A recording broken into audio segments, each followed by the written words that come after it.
What you're about to hear is a conversation with Gabe from Helmgast about running Kult Divinity Lost. We invited him to share his experience and perspective as a game designer and GM, and to talk through how the game works at the table. This discussion assumes that you, the listener or viewer, have at least some prior experience with GMing role-playing games. We are not presenting this as a step-by-step tutorial or a classroom-style teaching session. Instead, this is a practical, conversational deep dive into mechanics, intent, and how GM and player moves function in actual play. Now, with that in mind, let's get into the conversation. Welcome back, everyone, for part 6 now of our GM guide to Kult Divinity Lost, where we dissect and analyze and pretty much just chit-chat about the system, how to apply rules, sections, and how to, well, run the game as smooth as possible. With me, I, as usually, have my two co-hosts here, who are eager to continue our discussion on Combat Part 3, which will include death and deal with death. Well, I'm David. I'm part of the Illusion HorrorCon, and excited to be here. If you have not yet, just pushing my other project, or had not enough about Cult, then check out the GM guide for the Black Madonna that Martin and I are discussing and dissecting the campaign. Otherwise, all the links and descriptions are leading you to beautiful locations somewhere in Elysium. Crystal, how are you? I'm good. I'm Crystal, and I am also part of the Illusion Horror and Con. I run stuff. Sometimes I record it, put it on YouTube. You can find that in our links as well. And I'm always lurking in Discord. So come and have a chat. And yeah, Gabe. Cool. I am Gabe, and I am not part of any illusion. I am, in fact, dead, and this is a phantasm, and I am beyond the veil, bringing secrets to you who might die in a game soon, or kill someone. We appreciate your secrets. I've been with Helmgast for the past 4 years. I work with Peter Nalo, the creative director of Kult Divinity Lost, and I do a little bit of everything that you can imagine, including rituals to bring GMs into the afterlife so that they can bring some spice to their own stories. Ooh. Interesting. I like to think of these conversations as rituals. Actually, well, you should. This is the initiation of advanced practices in our GM cult. Exactly.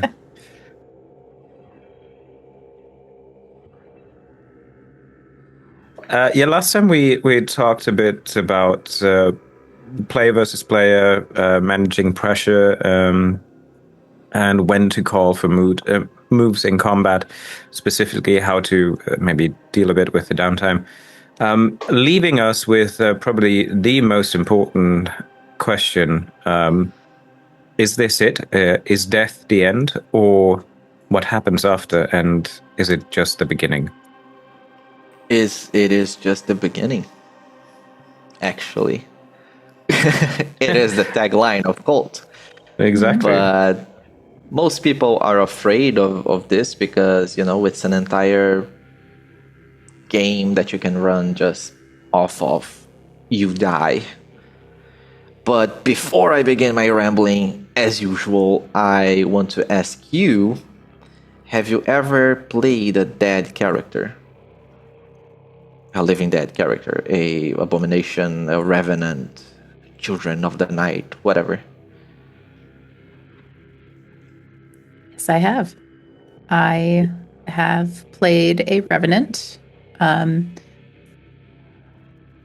And I have also played a dream magician whose body died in Elysium, and they wandered through the dreamlands.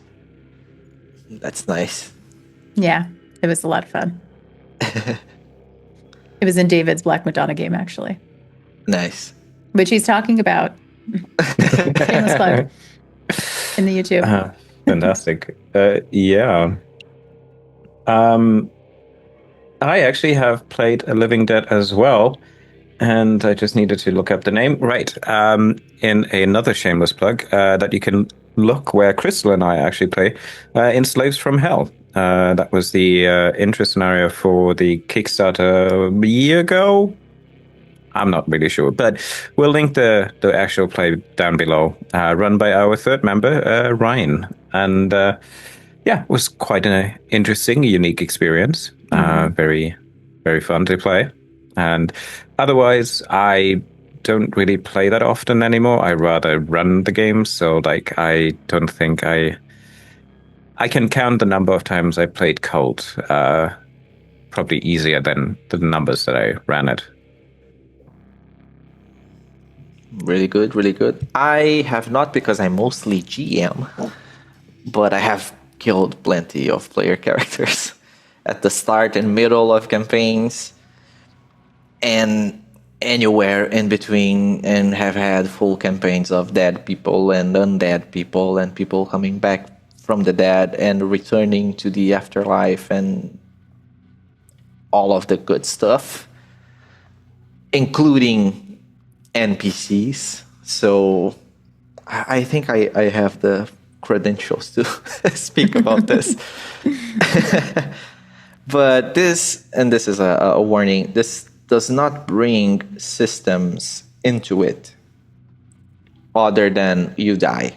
So it can happen when you take a wound, it can happen when you fail to endure injury, it can happen when someone shoots your head off. It can happen when you bleed out after several warnings and the GM finally delivers the threat of you dying. It can happen for a ritual that you want to experience what lies in the afterlife. It can happen in a multitude of ways. And I'll talk mostly about setting up a story that is a structure, like a foundation to the story, that you don't get lost when you see someone dying in a game, when you play to find out someone's death, or it just happens and you play to find out what happens afterwards.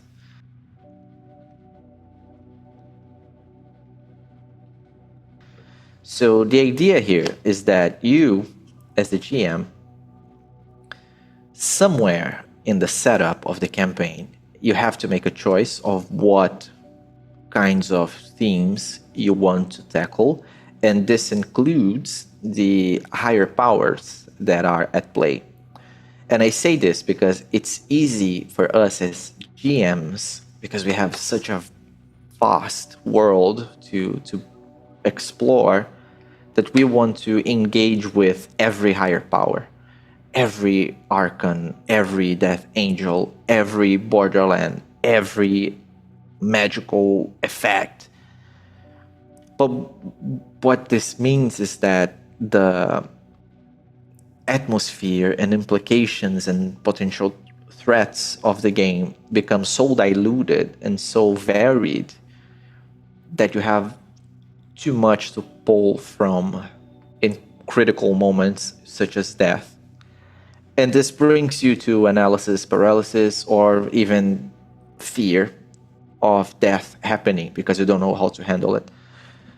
So I am here to explain what you can do. And hopefully you kill someone in your campaign, even if it's just for a short amount of time before they are back from the dead.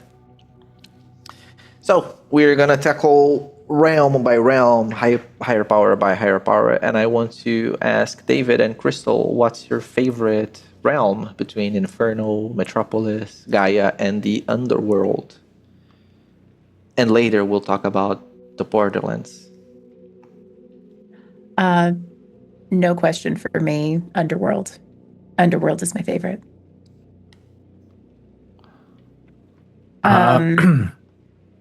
Good. So No, go ahead.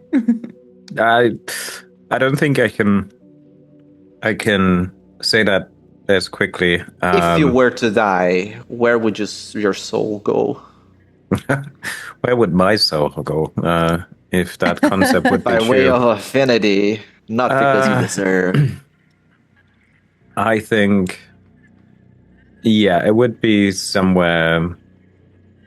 I mean, Underworld for sure. But I personally like the concepts of Inferno and Metropolis as well.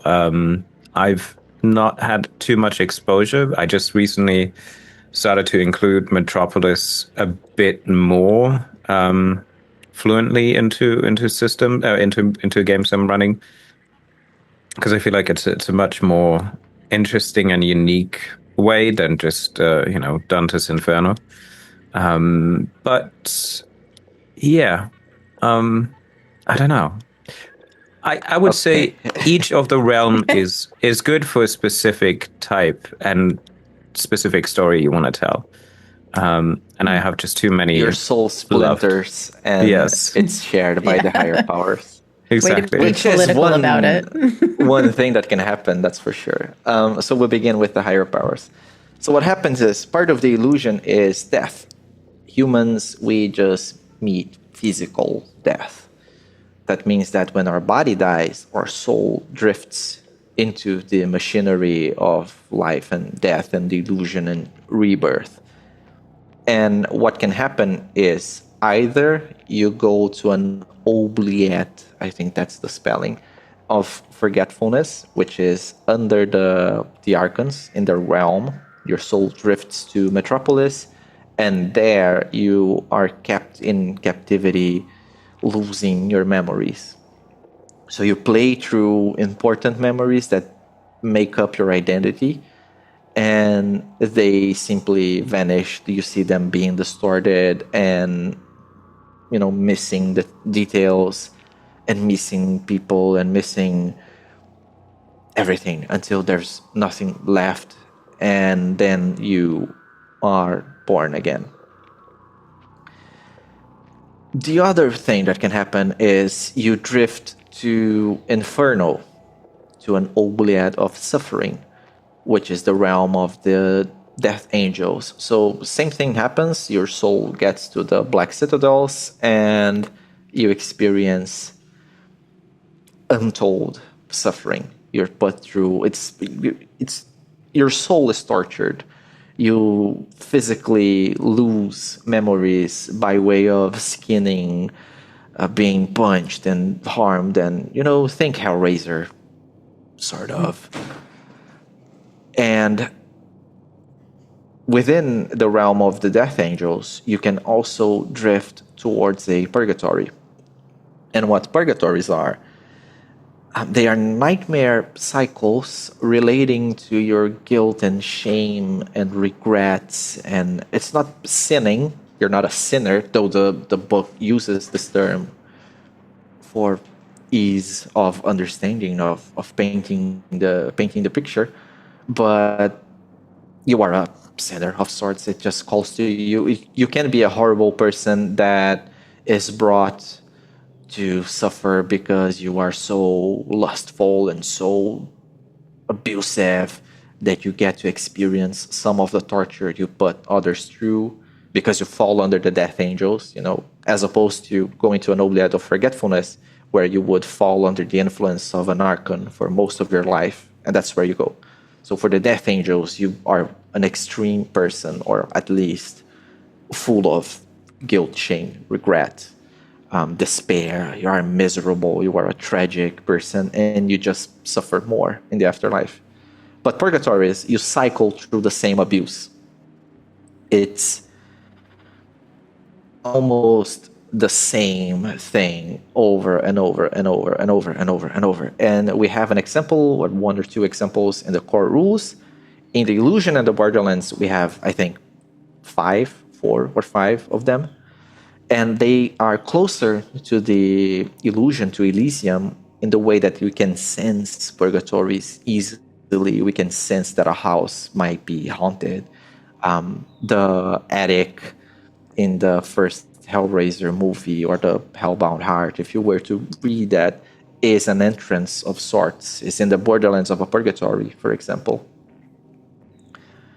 Other things can happen, and one of those things is your soul falls through the cracks of the machinery and you move towards the underworld, towards Achilles, where you become usually one of the phantoms, which is the typical ghost, but they slumber for a while and they come back to life to drain the life of others. But they are mostly ephemeral. They live sort of beyond the veil, unseen by everyone. And they always drift further. They follow the chain, like the pipeline towards being annihilated by Achilles. You can also drift maybe towards Gaia, where you become unshackled and you may reincarnate into a beast of sorts and become enlightened and, become this being of passion and rage and hunger. Or you can experience like out of body stuff. You can inhabit things and places in Gaia and even in Elysium, but I'll get there. And then there's Limbo, that when you die, your soul naturally drifts towards your inner universe, towards the shared dream worlds of other creatures. Maybe you've been claimed by a dream prince.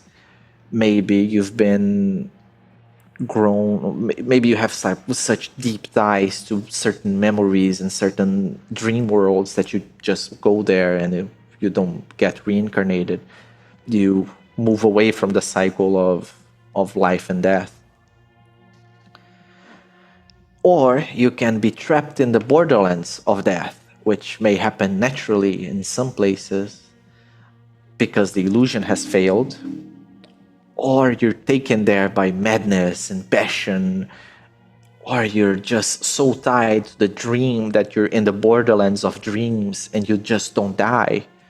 Or in the borderlands of Gaia, where you are being filled with an animalistic drive that stops you from dying. Or it can be in the borderlands of Metropolis, where the illusion is strange and time and space sort of trap you in this eternal state of dying. Or Inferno, where some creature may keep you alive so you can continue to suffer and spiral into like depravity and strange dark impulses, compulsions to feed your like slipping life, your vanishing life. So 3 things can happen. You become one of the living dead, meaning that you die but you remain in your body. You can become a disembodied soul, typical ghost. So phantoms would be a disembodied soul, as would be specters in the Borderlands of Elysium, in the Illusion and Borderlands book. But you can also become a dream wanderer, so a disembodied soul in the realm of the dream princess. Anyways, a lot of opportunities to explore a bunch of things. Or you can become a prisoner of matter. So if I drift, my soul drifts into the murder weapon. If my soul inhabits the house that I so faithfully cling to in life and death.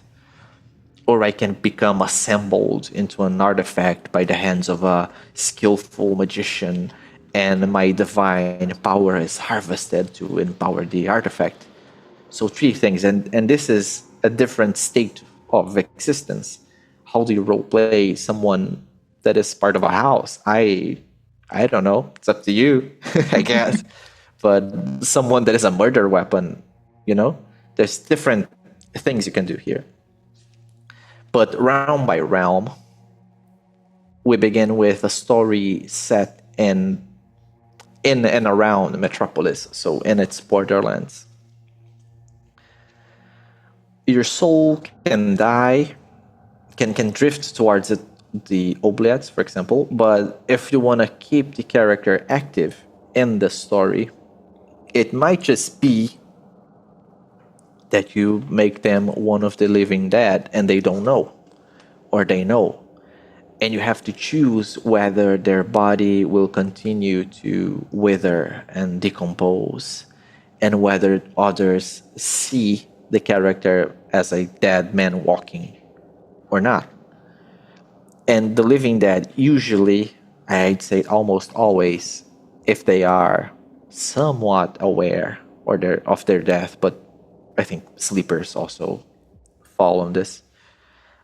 They have urges to, zombie-like urges to maybe drink blood and eat raw flesh, or maybe they fall to compulsions of being intimate because orgasm makes them feel alive again.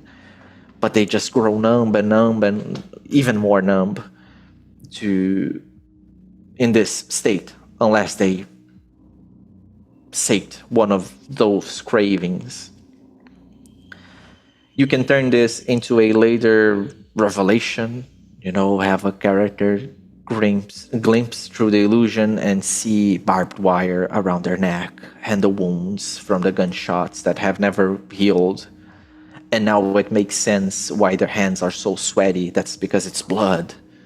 So you have this angle to bring horror, like body horror, into it, especially body horror with the living dead. But I feel like that's where most of it lies, in and around Metropolis, like very physical, tangible sensations and going through the motions of, feeling this divine connection to the world and realizing maybe in the moment of death that you have had past lives and you will have future lives, and maybe the character breaks during death and they have this massive overflow of insight that death is only the beginning, that they can cheat death and you allow them to cheat death if they so want. And you may make them into a child of the night, or you can make them into an abomination or a revenant and make them enlightened if you so wish. But if you don't give them insight about death, they remain as aware of the inconsistencies of the world, but with little more insight that maybe death might be another state of existence, with which they reasonably would suspect, given that most aware characters handle things from beyond the veil. But yeah, you can give them advantages and disadvantages reflective of this state. So a mental compulsion to eat raw flesh, a drug addiction to reflect that as well if you want, maybe drink blood, maybe get violent with people. Tons of options here. Maybe they become a victim of passion. Maybe as an undead being, they crave sex and they become one of the sexually neurotic, the advantage. And having sex with others brings them, shatters the illusion, becomes aggressive. They become aggressive and abusive, or others become towards them because others can be victims of passion as well. And the place of object of desire, victim of passion, and being trapped and being obsessed about something. You change often in the borderlands of passion. So you can play with death and divine insight and enlightenment and getting power and things like that. Any other ideas for Metropolis that you might have?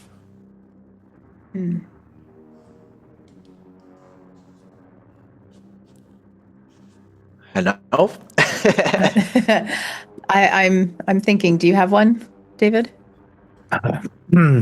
I'm also thinking, because as I said, I'm just starting to use it more often, and trying to go beyond the.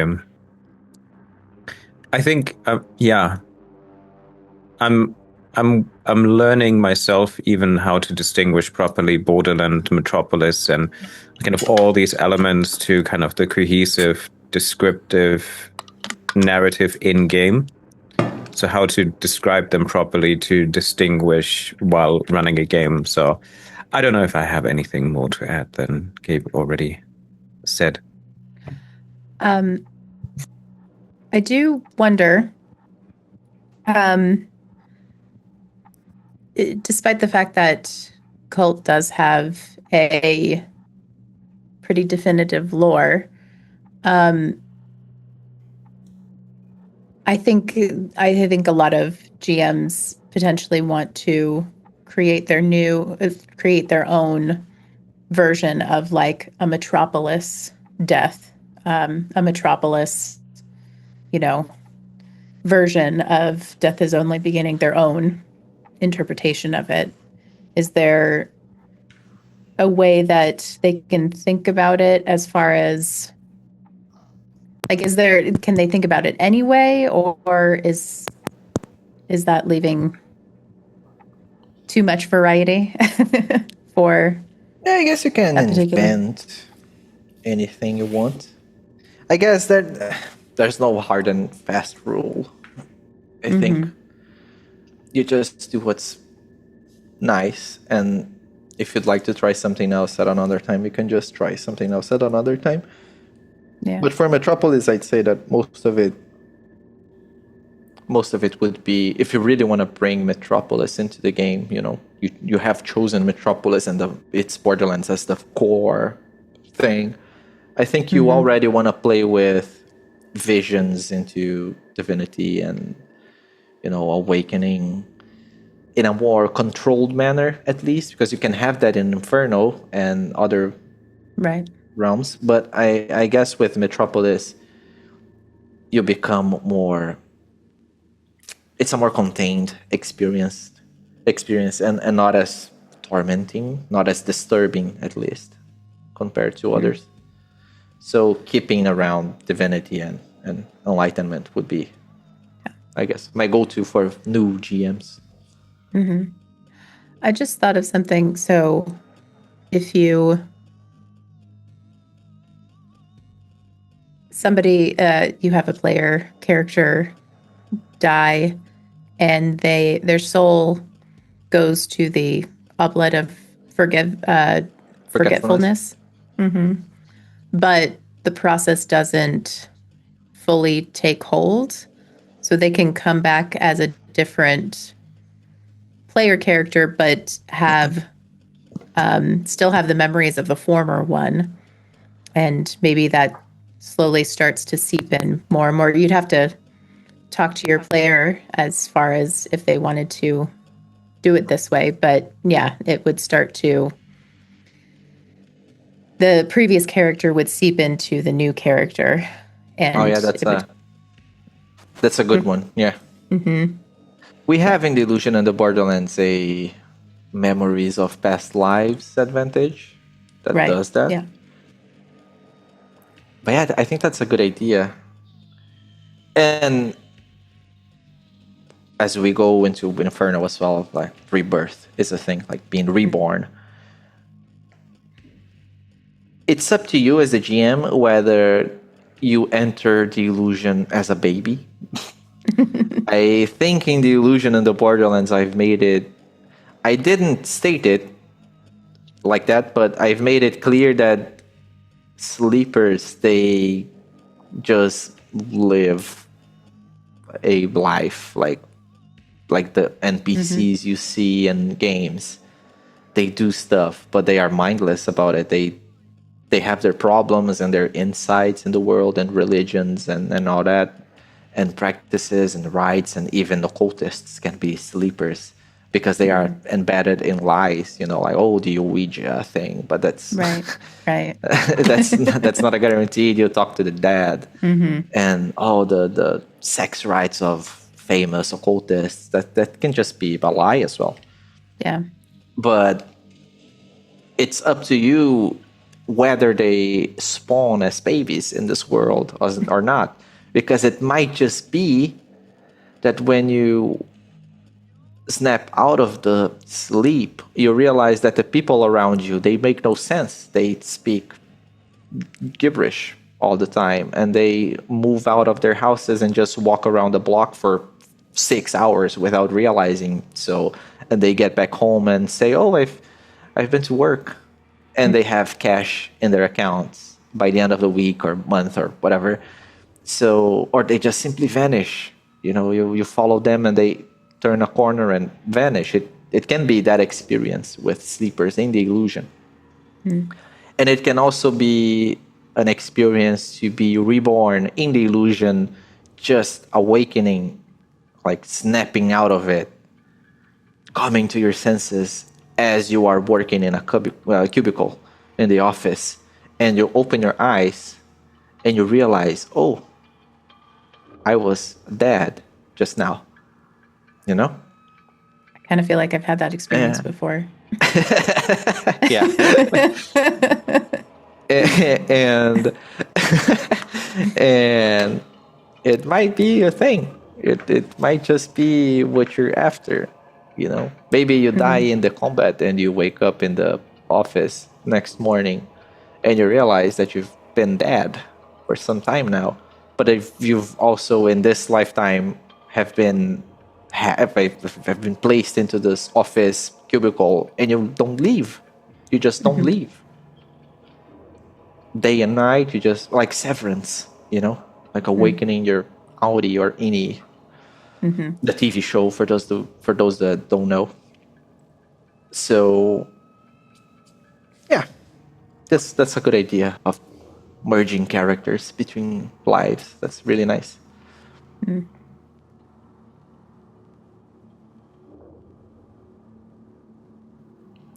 But we move to Inferno, and Inferno gets tricky because I think most player characters find themselves near or escaping their own purgatory by the very nature of games, like RPG games. Characters tend to get a little more violent and vocal and rebel and full of guilt and from past hard choices and all that. So a purgatory forms around the veil, either from their own impulses, they slowly build one, like brick by brick, with their own like regrets from life or evil doings. So every murder the assassin, like the Ronin character, commits, every person they have denied mercy to, every one of them, every memory helps build this purgatory. Or it can be made by an Nephrite. But either way, when you die, you are quite literally dragged into the purgatory. If your soul doesn't drift towards it naturally, by means of I close my eyes, whispering my last words in Elysium and open it again in the nightmare of the purgatory, either that or I resist the pull of death and purgatides and whatever comes from beyond the veil to chain me and drag me into that place physically. Then you can escape the purgatory. It can be an entire story of escaping the purgatory. And in the Illusion of the Borderlands, we have a disadvantage named Claimed Soul, I think, for people who have escaped their purgatories. So it's a hold-based one, I think, and the GM spends hold to push the purgatory into Elysium, like to keep the player trapped in its borderlands. So you hear the vacant sound of the hollow purgatory.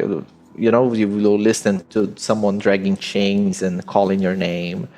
And in moments of distress, maybe you look at reality dissolving around you and you find yourself in the purgatory. It can look like a lot of things. I think I already created a similar description in some of my games without knowing. Nice. See, that's good GMing. I'm here to take notes as well. Yeah, but that can happen. And how did it go in your game, David? I mean, What pretty did you good. do? Well, it is the idea of, I pretty much had the concept for this part that this character is, he pretty much is kept in purgatory, or like he left purgatory preemptively. He has like bad memories, and he had some insights that were helpful, but yeah, it was the catching up of purgatory that kind of drove the initial kind of moment for that character in that campaign. And it was nice because the player had no idea about the lore and kind of understanding about, deeper insights into it. And as he kind of heard the dragging of chains, and a lot of the elements were also done in a forest. So like there was a forest nearby, and like there were other reasons why all of the characters kind of ventured into the forest. But when he got in, he felt surrounded, eyes watching him. These Xenobites basically just like lurking closer and closer, similar to Hellbound Heart, where they describe how kind of they follow later on Julia or Kathy towards kind of the finale. And that was kind of, for the character, like he really enjoyed it, but he was like, this is so creepy. I don't know if I want to go in or out, or where can I even go that it's not this. And so like this paranoia started to set in when I gave him audible clues about like, you hear this and this, and then continued my narrative just normally. And he was like, wait, what was that? What was that? Oh shit. Okay, we need to move. We need to go on. So like it helped me drive the narrative because I made him paranoid in the beginning, and then I could use his paranoia to kind of expedite and control the pacing of the group, because him freaking out then put pressure on the others, who then tried to calm him down or were already in a dangerous situation, and so him freaking out wasn't helpful, so they needed to do something with him. Yeah, it is a nice element, and I think, yeah, even without knowing it, it helped me bring atmosphere to the table without world building, in a sense. Like I built the world, obviously, but like not for the characters, where they're like, yeah, what was that sound? But where does it come from? The room is empty. There shouldn't be any sounds of chains. So yeah, I really enjoy that type of mechanism and the intrusion into Elysium.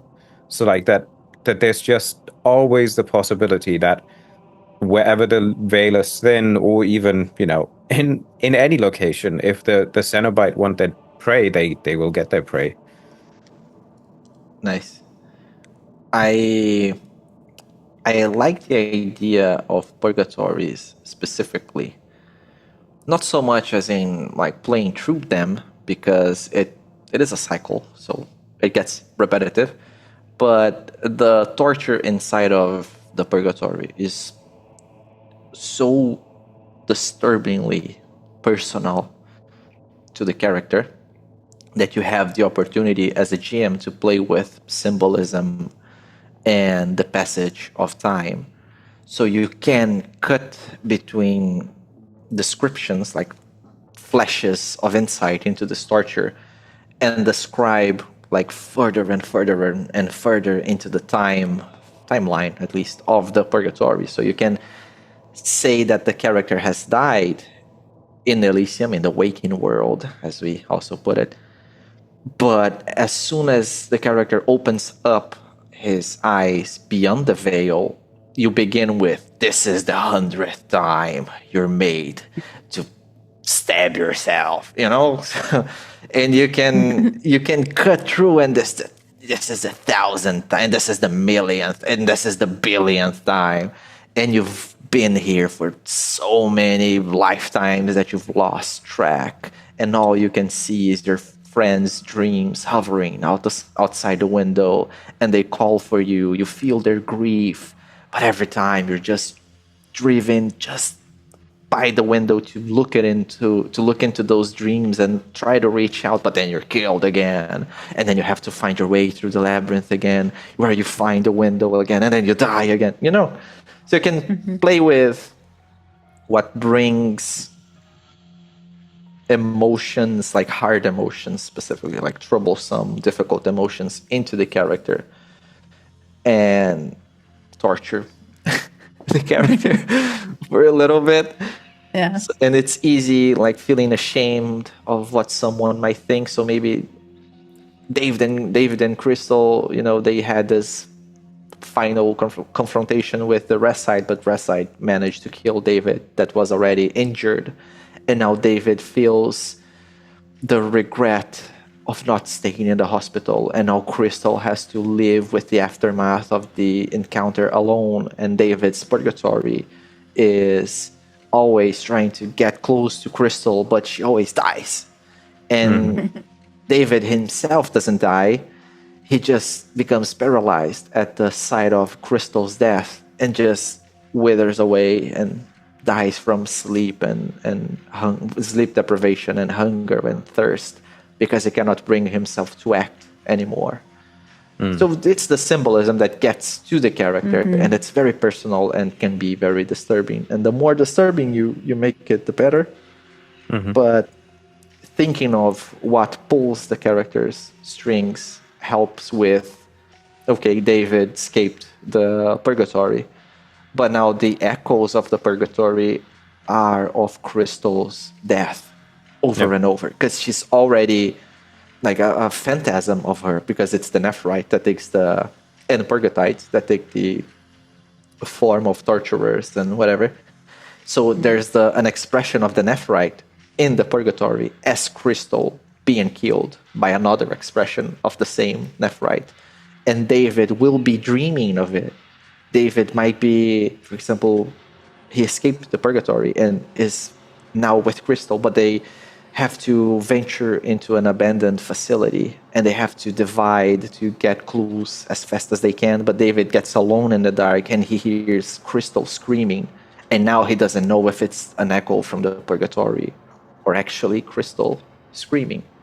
So you can really, make it personal to push buttons, and that's what makes Inferno shines in comparison to Metropolis, where I would mostly... You can make the same with Oubliettes of Forgetfulness, like faint memories being dragged, and maybe you get a disadvantage of repressed memories or something.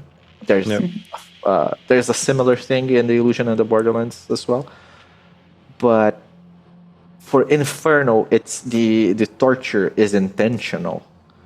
And every time David hears or dreams or sees something, it might just be the Nephrite beyond the veil actively doing something to hurt him, to torture him, even outside the purgatory, and tempting him with the opportunity to come back and save that Crystal,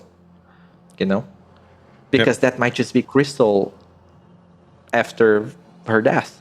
It might just be a shared purgatory, and if he stopped the cycle there, maybe if she dies, he won't meet the same fate as that phantasm.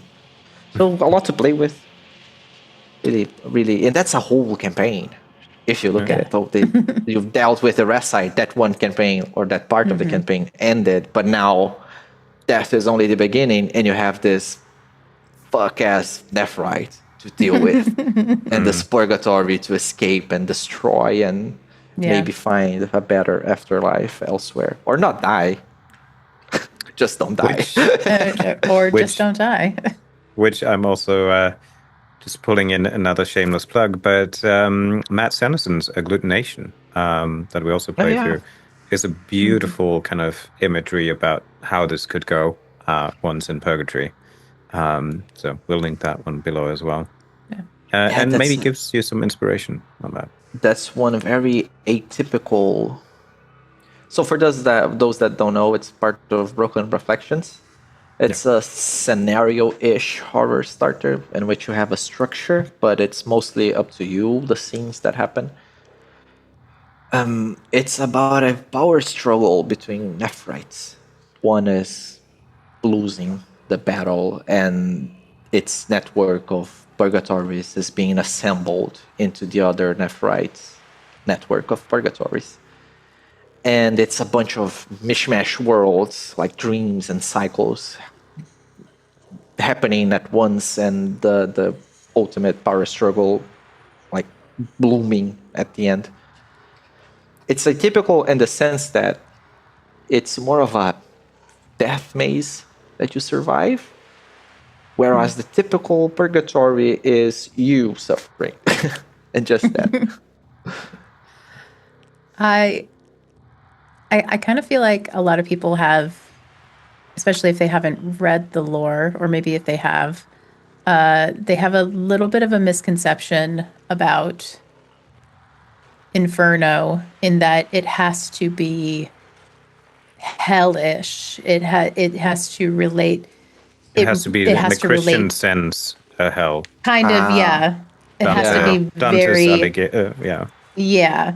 It's the imagery that pops into people's head is hell. You know, it is, yeah, Dante's Inferno.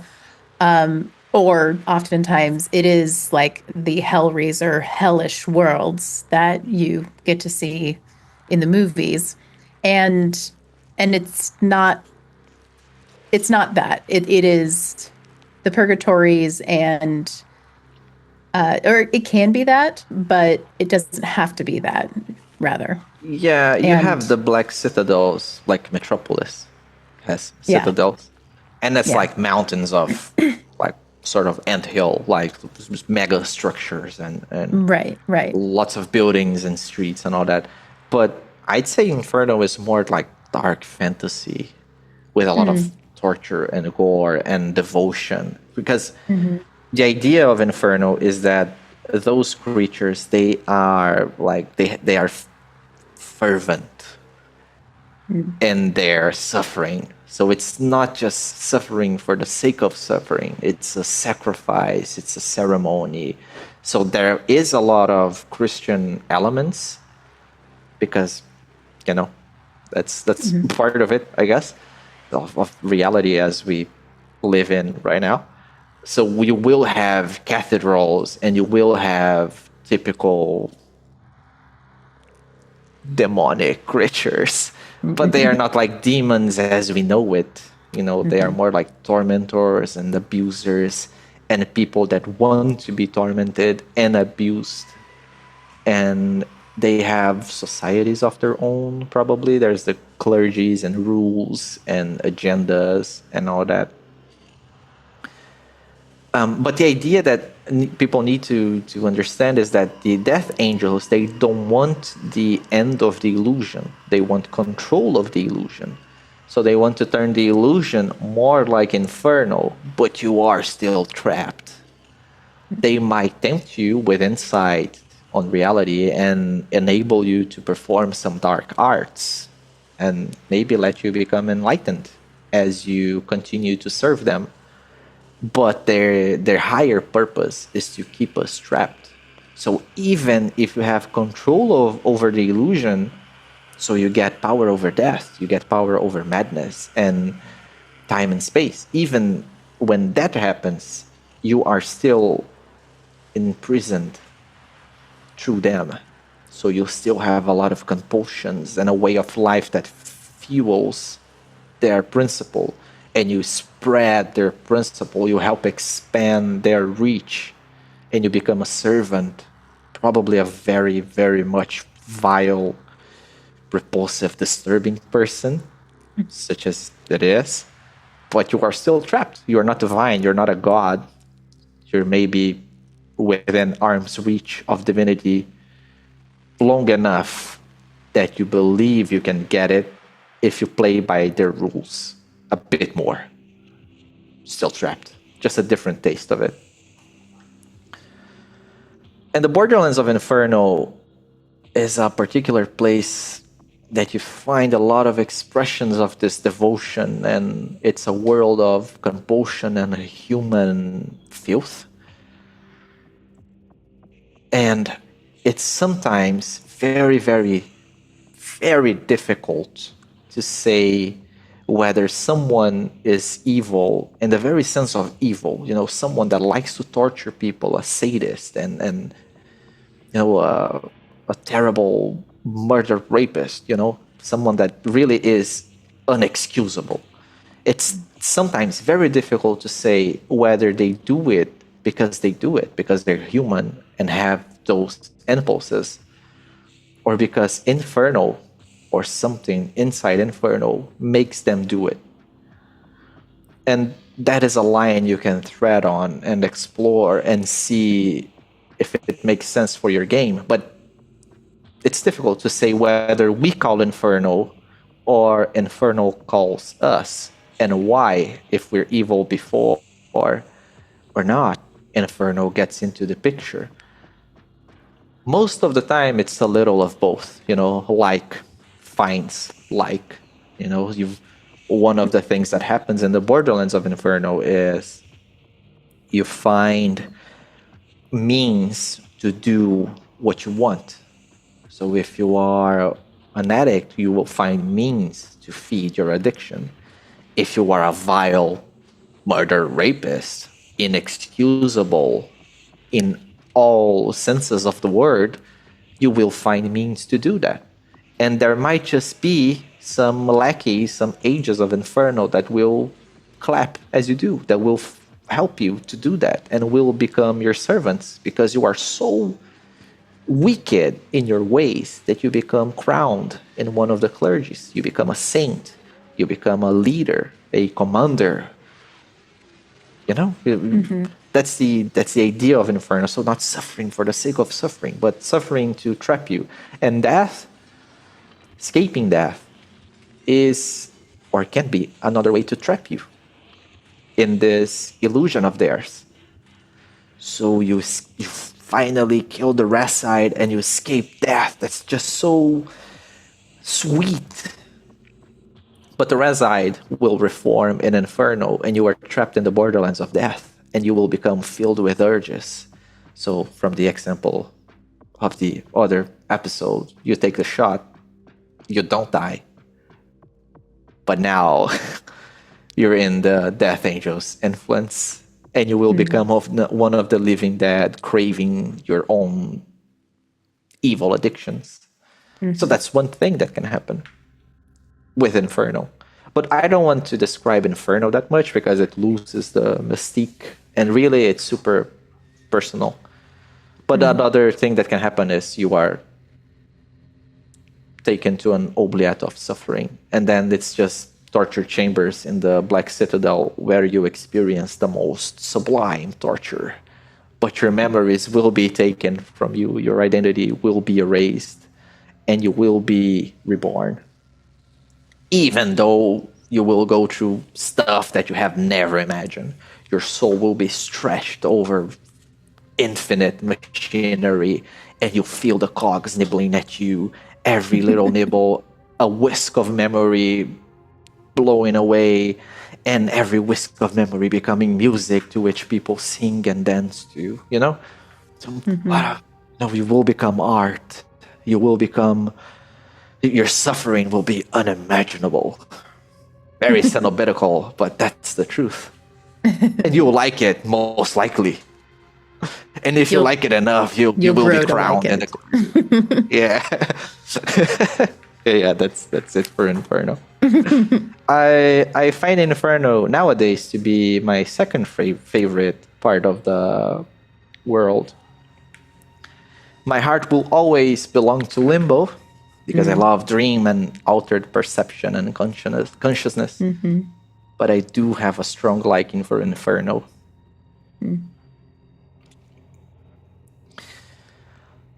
Rambled a lot. Any thoughts? In my defense, if I didn't ramble, David and Crystal wouldn't have me. We want you to ramble. We invite you here to ramble. Thank you. These are my Nephrite enablers. We're gonna call this series Gabe Yapping. You can. Yeah, I think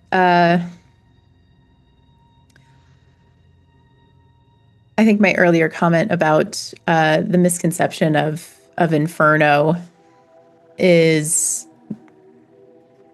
kind of the reason why I don't use Inferno as much as I would maybe other realms. Or I so there's a depiction of the purgatories in American Horror Story Coven, where they go into purgatories, and they're basically being tortured by the most mundane things that they experienced in their life. So one of them, she has to dissect a frog in school, and she is like, her whole thing is that she brings things back to life. So she is, she has to dissect this frog, and then the people in her class are like, you have to dissect this frog. It's like bullying. And then this rich girl's purgatory is being in a service job, basically, for all of eternity. And you have to, and they're doing this over and over. So yeah, I like less the hellish, like overt torturous part of Inferno, because I think I'm more drawn to psychological horror and psychological torture as a means of cult. So like I would be more drawn to purgatories of sort of mundanity, but like when you have the mundane for 1 million cycles, for 1 billion cycles, it starts to, I feel like that's more torturous than like, oh, I'm gonna, brand you or, put you over machinery. For the for the first season of American Horror Story, so huge spoilers here, but then it's super old, and now you can watch it with GM eyes, maybe. Yeah.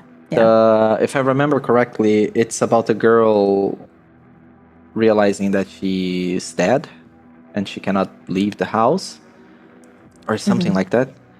And that's one kind of purgatory in which you experience, the realization of your death, that you get to experience the lowest lows of your depression, and that you cannot leave the love you want to leave. That's very mundane, if you ask me, but also very, who likes to live in depressive episodes and not remember joy out of anything? And, teenage depression, it's not like she have super fucked up things going on, at least not as I remember. I just remember girl dies, realizes death. But it's very powerful in the sense that even if people would say that she doesn't have a reason to be depressed, because in reality there's no, you don't have to have a reason. Sometimes it just happens chemically in your brain. But she just lives through that and meets someone and realizes death and probably begins anew. Very mundane, very good, very, very nice purgatory. I can't make an argument that all of them would be super disturbing. I feel like a lot of guilt and regrets and shames are very mundane, of not saying the right thing, of letting the right one go, not acting upon a good opportunity, and being trapped with that feeling. But David seeing Crystal die, Yeah, that is also. Yeah. Both can happen. Sometimes you do have to just do the horrifying thing as well. Yeah. I don't think all mundanity as torture, or all, grotesque torture. I think a nice mix of both of them is Yeah. is Too the sweet spot. grotesque, and it becomes boring also. Yeah, exactly. And you probably had a lot of grotesqueries in the campaign. Yeah. So bringing the character into a fully mundane purgatory, but also very excruciatingly awful to live through, is also a contrast of that. So you find your peace. You're not with those horrors anymore. But also you hate this thing. You hate because you cannot act on your wishes. You're doomed to fumble that one love. You're doomed to stay in this dead-end job with an abusive whatever boss. Maybe not even abusive, just a general jerk is enough for eternity. Or cringe. Yeah. Cringe boss.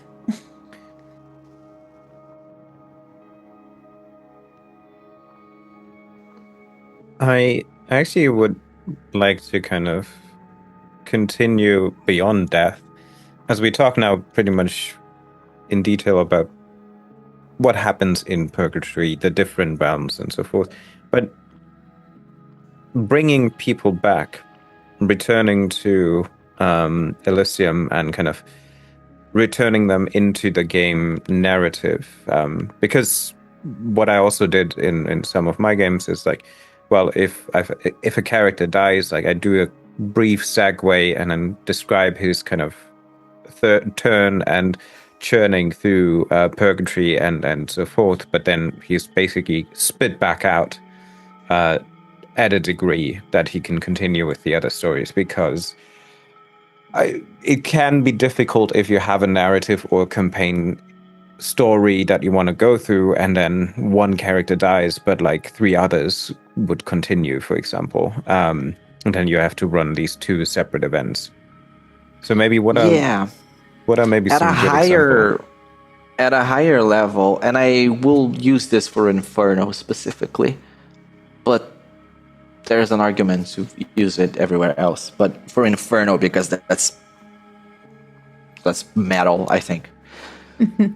You can have a quick side quest or whatever in which you perform a ritual to bring the character back into the body of someone else. So if you're at that level of play, you can turn the character into a revenant, but it's just a random John Doe from the street that was kidnapped and made to be a vessel of this person that is in fact being tortured in Inferno. And then you can play with nightmares and dreams and all that with the usual stuff. So that's a very, very good one. You could make this for Limbo as well, and maybe draw someone from an Oubliette of Forgetfulness. So you can do it whatever.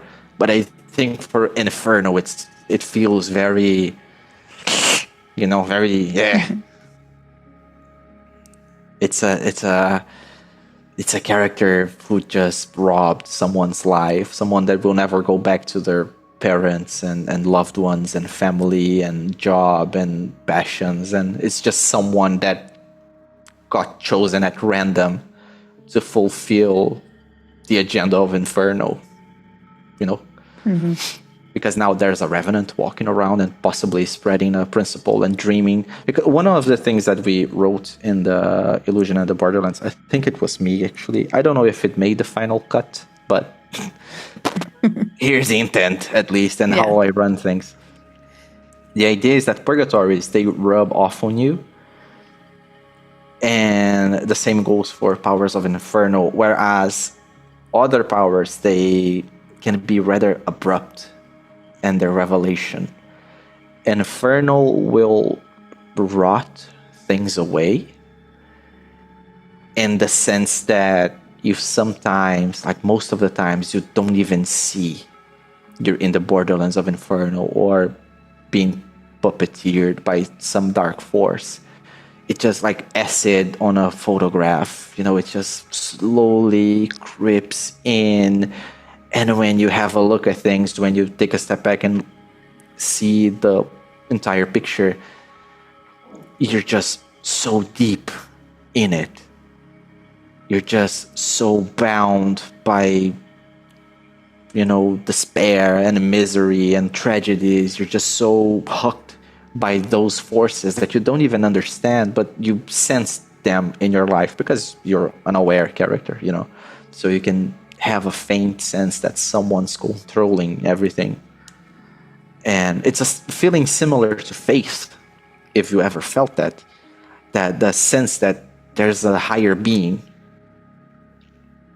somewhere doing something. You apply consciousness to the randomness of life. And that's the borderlands of Inferno. And that same thing can happen with death. You might reveal to a character that 13 sessions ago, the stab to the gut was actually fatal. And ever since then, he's developed a lot of wicked desires for things. And you reveal that, these bring him power. And then he realizes that this power comes from this state of existence he's in, which is beyond death. And he is slowly transforming into something else. So that's the whole gist of Inferno. It hooks you and you don't even see it. Because it's it's the principles. So that happens, but you're just same as Archons, we have communities, we bow to people that are up in the hierarchy ladder. We respect the elders, for example. We have conflicts to defend our beliefs. We have false icons, gods, religions, and we don't question it. It's just part of life. And the same goes for Inferno. It's just part of life that some people are perverse, that you get lost in addiction, that you find yourself in awful situations. Not that the Archons don't create awful situations, but Inferno has more intent into hooking you because they have less stake. They have the same stakes, but less power in this war because they have yet to change the illusion. And so they have this little realms of influence in Elysium, like a temple, a murder house, someone that wanders the borderlands looking to sell stuff, get people hooked on certain things and all that. And yeah, that's it from me for Inferno. Which is quite a lot. But yeah. Okay. Yeah, Crystal, maybe for you. My previous question about bringing characters back after death and in a campaign. Do you have some examples and or suggestions, maybe? As I've mentioned in the previous episode, I don't find killing characters terribly interesting, although the things that we've been discussing now may be changing my mind on that. Killer GMs, we have one. Kill.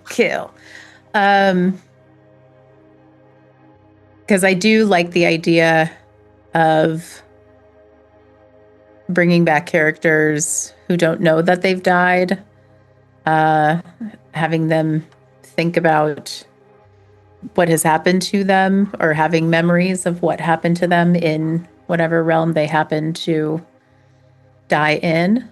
But yeah, me specifically as a GM, I don't kill too many players except for at the endings, and then I have a quick boo and then I have a sort of epilogue of what happens to their soul or what happens to them in general. But I think that might change now after this discussion. Yeah, I don't think you should be after killing people. Just a disclaimer for Sure. GMs out there. You don't have to be out here looking for opportunities to kill players and have the most lethal combat ever. But if you enjoy GMing as I do, which is you play to find out and you improvise and you create problems, and what happens and you juggle problems and opportunities and all that, it might just be that someone will die and the story will be taken there, or you will have an afterthought that, yeah, maybe he died, I let him go too easily, so I want to reveal his death. But it's something that you have to jive with, have vibe with. Yeah. And and when it's time to happen, I guarantee you're gonna feel it. And when you feel it, maybe if even for the first time ever, just take the plunge. Even if you get wrapped up in like, oh, what do I do now? I don't know what to do. It's too many problems and too many higher powers and too many. Just choose one and stick with it, and it's fine. You can do differently in another story or in the future for the same character if you are playing the epic campaign of exploring the entire world of Kult.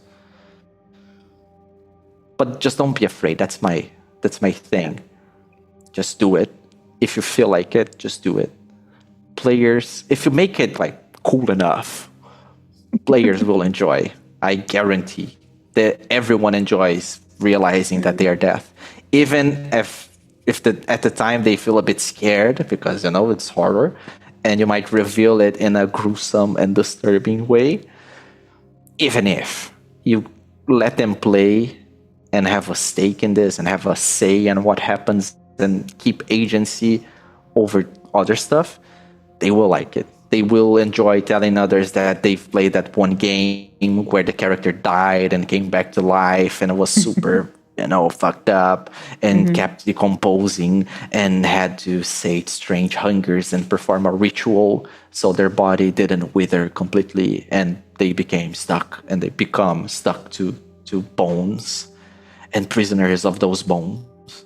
It is epic and it feels good to be that character. At least I believe as much. So let that happen and see where it goes.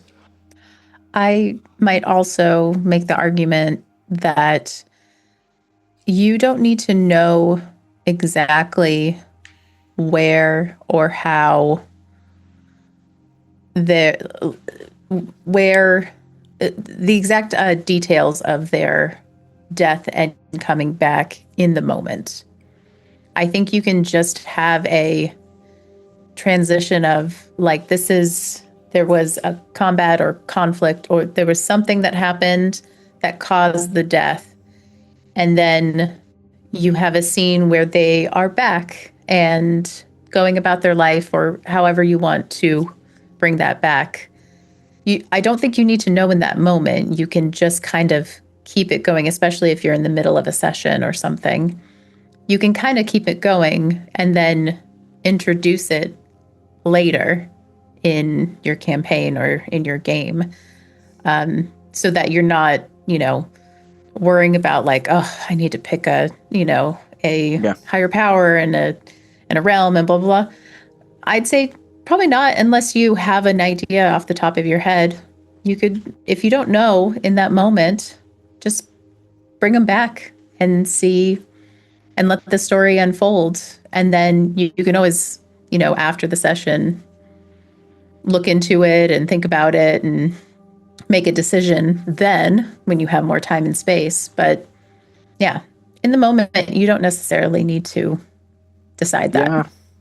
You can give them a repressed memories disadvantage relating to the afterlife and see what's up. Yeah, exactly. The classical combat is over, and then you're running down the hallway, couple doors down. You don't remember exactly how you left things, but you just made it out somehow. And then at the end or next session when you have time, you continue with what actually happened. And repressed memory is actually, also a great idea to kind of include in this. Great.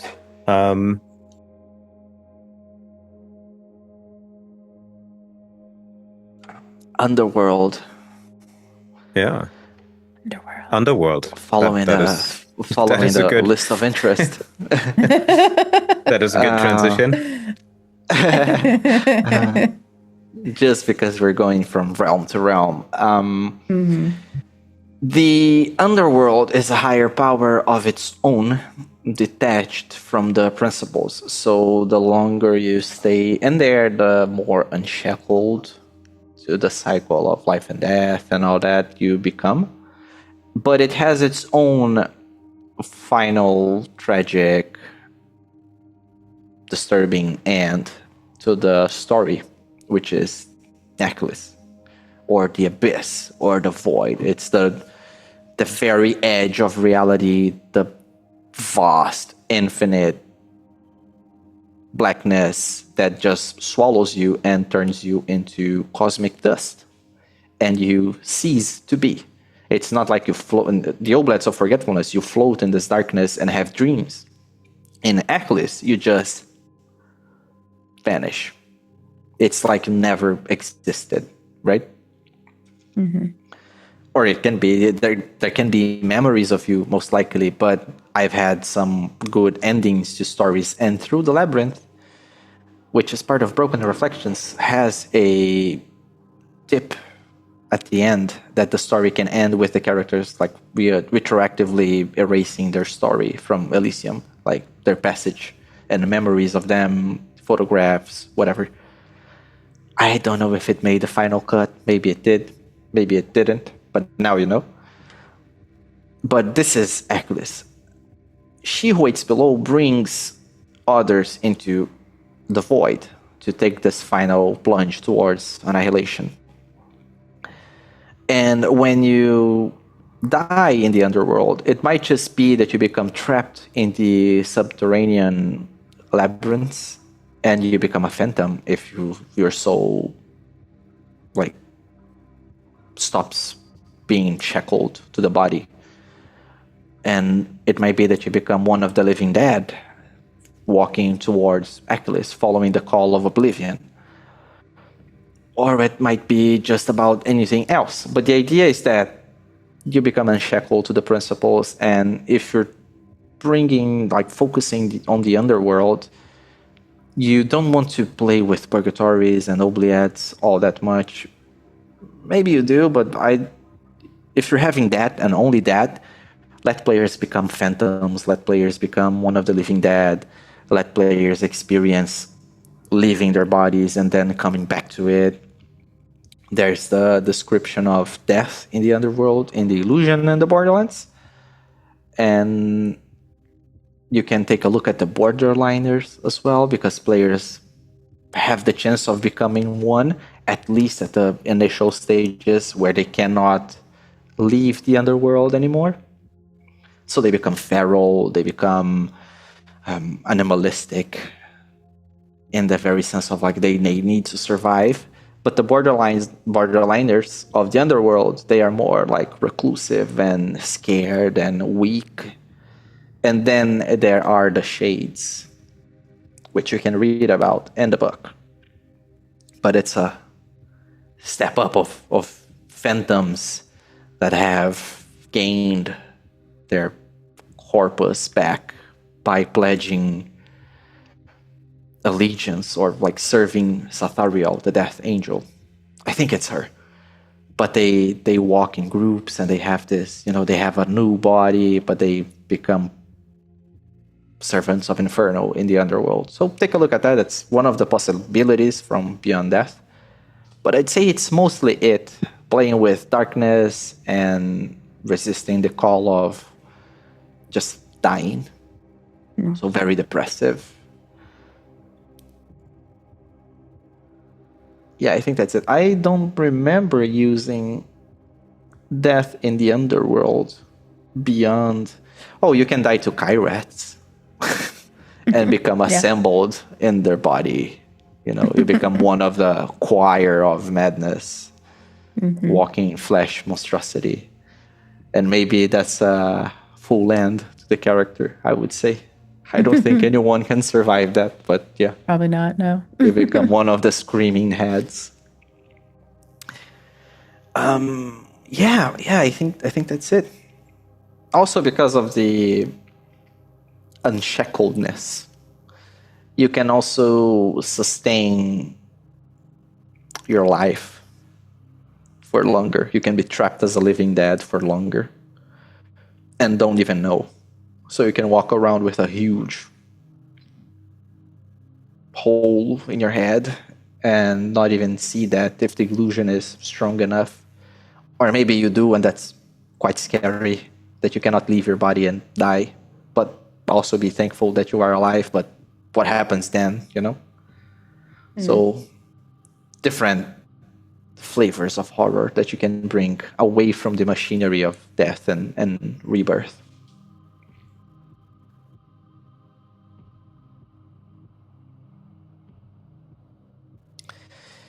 Limbo, we've glossed over.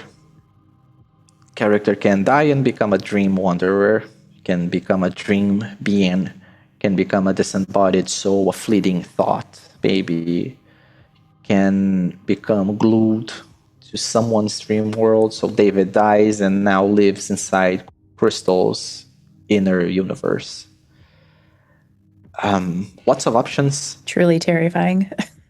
Yeah, I've run a game where the character was a torturer in the Brazilian dictatorship, and he devised a poison thing, like a truth serum. But everyone that died because of that instead went to his dreams, where they become like tumors and nightmares, and he was haunted. He had not the nightmare disadvantage, but he had the haunted, and he had visitations from these people that sometimes broke into the waking world for terrifying visions and trying to get revenge on him because they are not fully dead. They are still in their own sort of like purgatories, but in his dreams. I think it's common that you would step into one of the dream worlds, those listed in the core rules. That can happen. Or you can become a borderliner and live in the borderlands of dream. Maybe you fall flat somewhere. You don't know that your body is there, trapped between life and death. So possibly ever dying. The not even dead and not even alive, but dreaming until someone comes and maybe saves you. And you just sprawl the borderlands between dreams and the waking world, and you don't even realize that. That's an option. But I think that's it. If you're playing with Limbo, a lot of things can be manifested from the subconscious. So you can evade death by wanting to live very, very much. That's one thing. That's a GM move that you can do, as explained in the Illusion in the Borderlands book. You manifest things because dreams bleed into reality. And it can be very, very, very, very, very confusing, but, you know, sometimes you erase a wound from the character sheet, and it's as if you have never been hurt. So that's an option. But you don't want to save players right now. You want to kill them. So No. maybe the wound worsens. Maybe when the player comes out of nowhere. yeah, maybe when the player looks at the character sheet again, the same wound is spelled in all boxes of wounds. And now there's no escape. You're dead, super dead, very much dead. But now you don't have to bother with harm. So that's it. There you go.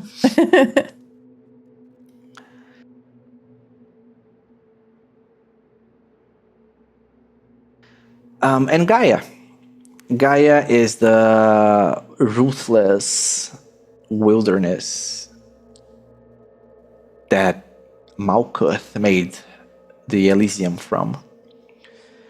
And there's a lot that can happen there, but most of it ties into the cycle of life and death, but in a different way. So you're not trapped by the cycle of life and death. It's part of the existence. So enwildened gods will kill and die and be reformed, and kill and die and be reformed, and they live this brutal lifestyle of theirs, just full of rage and hunger and passion and just full of life in general. When you see death in Gaia, it's not like, oh, you died. It's like, fuck, you died. Damn. And it's brutal and gruesome, and it's full of meaning and life and energy. And you can have out-of-body experiences that we talk about in the Illusion and the Borderlands book again. Your soul leaves your body, and for some time you become connected to the surrounding area. If you become enlightened, maybe you become one of the enlightened gods, which might just be actually enlightened people that fled into Gaia, as opposed to gods that were trapped in Gaia. Might happen. Again, you may become one of the borderliners. There's two of them. A normal one, that is the Gaian borderliner, and there's the wretch, which is a step up from that, like a cannibal person that lives alone, sort of like a spider, waiting to eat people. And you can find a lot of relief from death as well, because death can be different in a world full of life. And if death is energy and movement, force, you can have situations where you meet despicable things and your body goes through deep transformations where you would have been dead, but the principles have no hold over you. The illusion has no hold over you. So you become something more. You died, in a sense. A cycle ended, and now you're more. And then you can become more. And then you can become more. And then you can become more until you grow into this legendary being that just keeps ending cycles to assemble more into yourself. Not even growing to become a gigantic troll, but an unwildened god that just transforms his body to become another thing every time and leaves the old personality to become something greater and more powerful. And so it's more about cycles in that sense. But yeah, that can happen.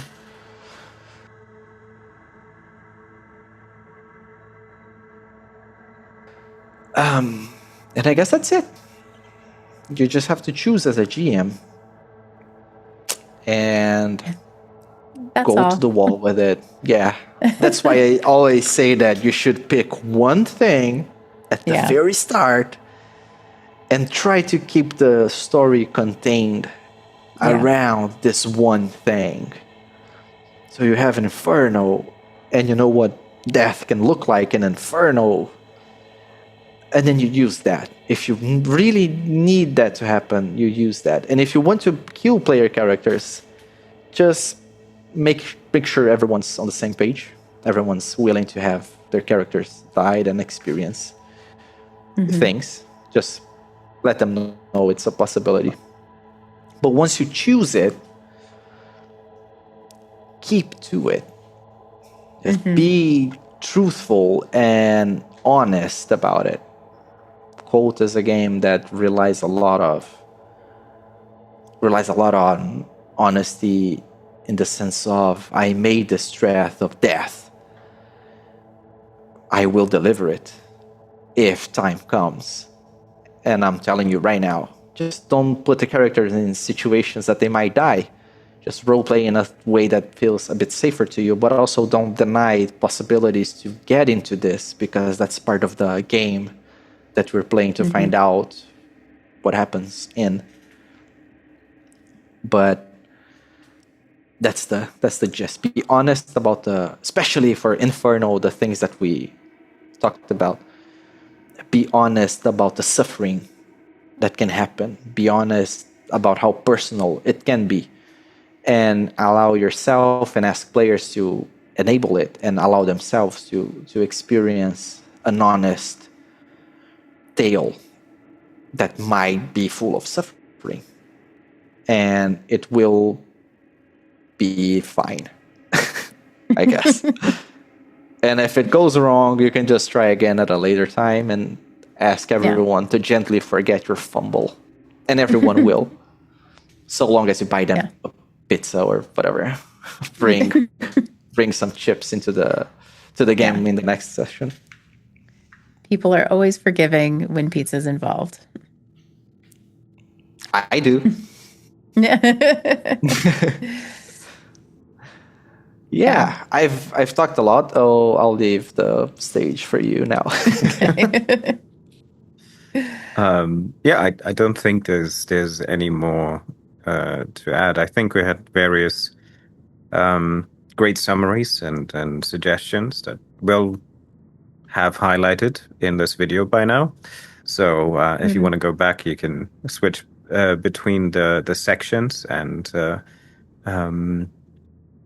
talk about or look into what we talked about. If you have any more questions or specific ideas that we might have not touched, please let us know, because we're happy to include any information or any questions you have if you just bring them to us, either by commenting under this video or anywhere you listen or watch this, or Discord server or our form that is also linked in the descriptions. So let us know what you might be also interested in or what we haven't fully fleshed out, so that we can tackle that next and not let Gabe ramble too much about everything. Any last words from the two of you? Keep it short, Gabe. Oh, no. Then no. One final thing, just to reiterate something that Gabe said earlier. Keep things simple. Simple is not necessarily boring. Keep things simple, choose a thing, and commit to the thing. And honestly, just do it. Just run stuff, just kill characters, just try stuff. It will be okay. You will be fine. You will survive. And the players, you might just have fun. The player characters not, but you'll be fine. No, I mean the players. No, but it's the truth. Yeah. You will survive. Just do the damn thing. You'll be fine. Don't pull punches. Always be stealing and always be killing, I guess. Always be stealing, always be killing. You can clip that, post it out of context. Fantastic. I guess said enough. Yeah, and I don't know what I should reiterate, because I would just say rewatch the whole episode.